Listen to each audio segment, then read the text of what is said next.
So, you want financial success in life? Well, I tell you, you do this one thing and I guarantee you get it. My name is Katherine from About Retirement, and today we are talking about how to reach financial success in life.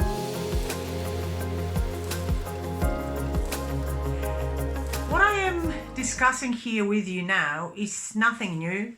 It is nothing revolutionary. It is not that after listening to me, you will say, wow, Katherine, what a brilliant idea. We all know about it, and on surface we understand it, but actually very, very few implement it. Although deep down, we all know that this is the only way to succeed in life. Now, so what is this miraculous thing I am talking about? It's planning. Not just any planning, it is all about having a very clear written plan. Now, you can say, well, Katherine, if that were that easy, why everyone isn't doing it? Well, that's actually a very good question. You know what? Why? Well, it requires dedication, consistency, work, time, clarity, forgetting about instant gratification, being focused on your goals and your success, and not really looking into those short-term fun things. Being able to deal with your emotions, and most of all, being honest with yourself. Now, for many, unfortunately, this is sort of hard basket. But I am here to tell you, not from my professional experience, not because I read plenty of books about the subject, which I did, not because I'm smart or I'm dumb, but from my personal experience. That moment when I started personally applying, those rules, and I planned my journey, I got focused and I understood how to properly do the planning, how to be consistent, how not to go sideways. Things really started changing a lot in my life, and you might call it, sort of like law of attraction. Now, I've just mentioned law of attraction. Well, I'm a financial planner, a person who is deemed to be pragmatic, practical, very down to earth, and numbers driven. Okay, so really, why would financial planner be talking about voodoo like, law of attraction?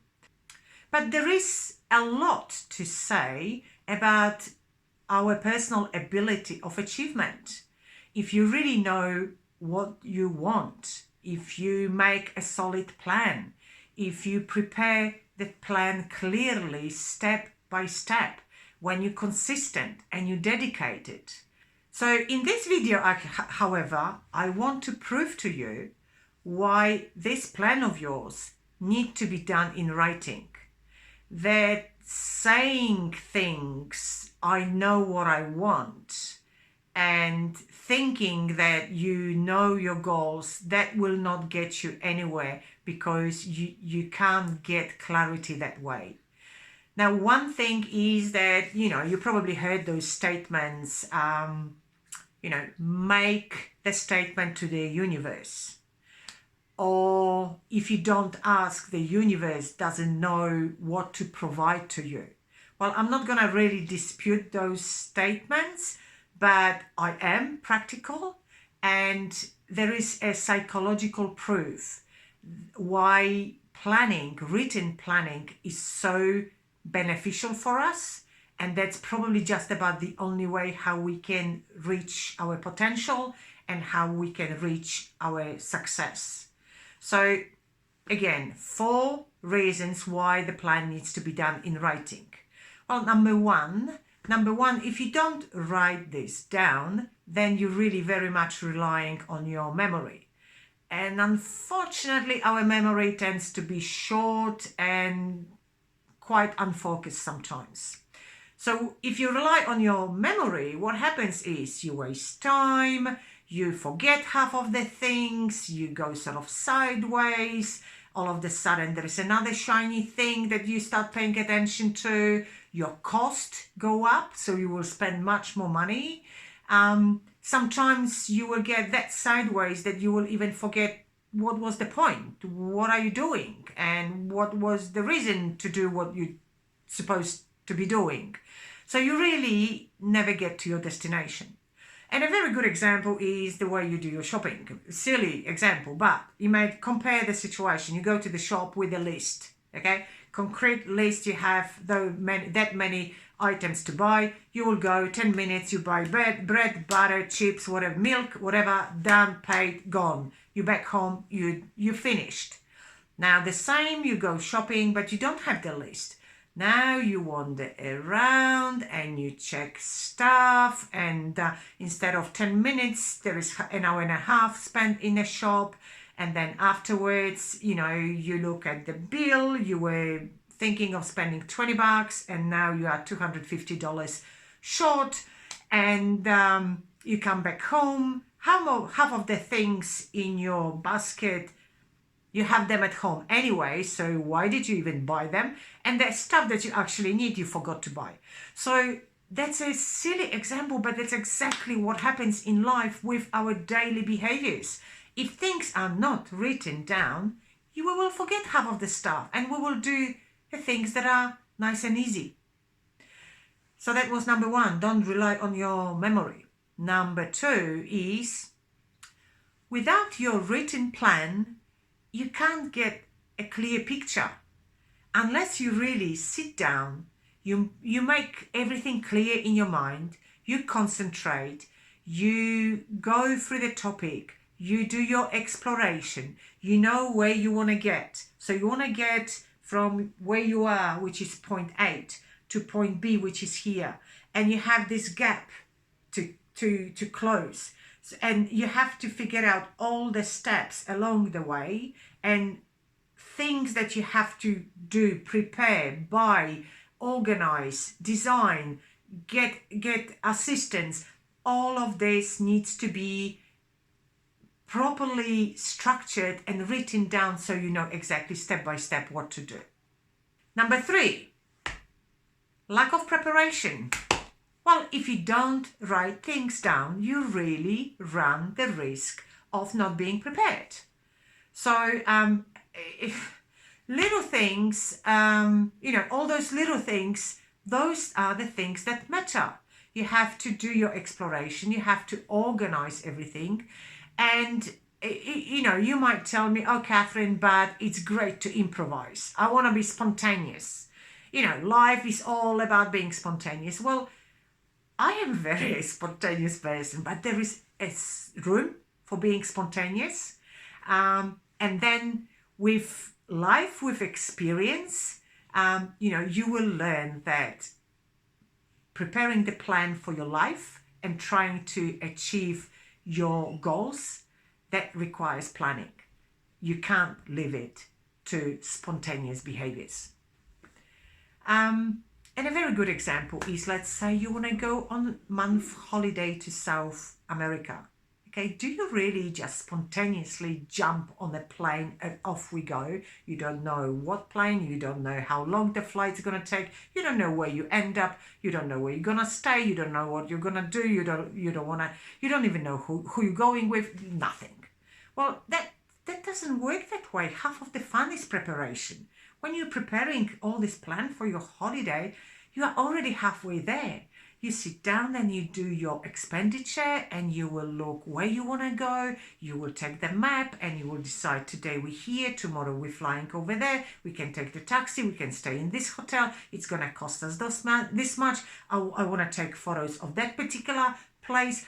You can really do proper planning. So we do plan our holidays. Imagine getting married without having a wedding without planning, or having a wedding of your daughter without planning. I mean, that's just impossible, right? But so we plan those little things. Why don't we plan those big, important things about our life?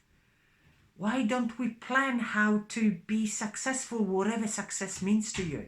Why don't we plan how to reach those goals that we really want to reach to be happy for us. This is for nobody else, for you. Number 4 is lack of risk management. So what do I mean by that? When you sit down and you do your clear planning, then you can really understand, you can anticipate what obstacles you might have along the way and what steps you need to take in order to minimize that risk. So for example, maybe I need to study something extra, or maybe I need to allow more time to do this, or maybe I need to speak to a specialist in the area, or for example, I don't want to waste time because my time can be better spent elsewhere, so I will outsource that part. So for example, like I'm running my own business and I have a website, and I want obviously my website to be found and I want this to be efficient. But do I really want to spend time and study and learn how to do SEO for my website? Of course not. I will just employ somebody, outsource the work, and I will concentrate on things that bring me closer to my goal, while somebody else can be paid for their expertise and do something for me that I don't have to worry about. So those are my 4 things why the plan needs to be written. I will just recap those things. Number 1, don't rely on your memory. Our memory is short, very selective. Number 2, clarity. When you sit down and you write things down, your mind gets clear. You know step by step what you need to follow. Number 3, all those little steps and decisions that you need to take, you can prepare yourself accordingly. You know exactly what extra bits and pieces need to be prepared for that. Number 4, this is just about the only way how you can mitigate any possible risks and get to your goals much faster with reduced risk. So this is why the plan should be in writing. Easy. Okay, but writing the plan is only half the battle. The other half is you need to make sure that you have in place some ways to monitor your progress, and that you always stay on track, that you don't drift sideways. So you either monitor this yourself, and that's another part of planning, or you have a person that does it for you. So this is part of my work, for example, as a financial planner. When I'm preparing plans for clients, we have first the plan how to set things up, and then ongoingly we monitor all the progress to make sure, do we need to make some adjustments? Do we need to take some new information into consideration? So monitoring ongoingly is absolute must. So the whole plan, written plan, is what you have to start concentrating on if you really want to reach your success, your goals. But there are 2 things in order to do this. 1, you actually have to know how to create that plan and how to create it efficiently and how to follow this. So that's part 1. But part 2, when it comes to money, and I am financial planner, so this is really, originally I started talking about it from the perspective of how to create financial success in life, but you can expand this to any other part of your life. But when it comes to the financial bits, the emotional connection with your money, the understanding money psychology is absolutely essential. So this is another topic that I will be exploring going forward. So you will find a lot new videos on that topic here. But you see, the beautiful thing is that once you learn how to plan, how to do all of this, you can't really unlearn this. Okay, so once you apply to this part of your life, you can actually take that same thing and apply to another part of your life, which is, for example, your relationship, your health, your professional success, anything that is really important for you. Okay, so this is why the plan needs to be done in writing. My name is Katherine from About Retirement, and I am your money specialist. Now, if you found this video confronting, please leave the note underneath my video and tell me why. If you found this video informative, I'm so happy. Please tell me which part of the video was the most interesting for you. If you disagree with the things that I said in here, please leave the message. I really want a very good discussion here. Well, if you enjoy that video, please like it and subscribe to my channel and ring that little bell so you are informed every single time another new video is coming out. Okay, so this is it from me. This is what I've prepared for you. That was a pretty longish video, but I think it was quite enjoyable. Well, I enjoyed preparing all this information for you, and I will be talking to you next week. In the meantime, have a great day and bye. See you later.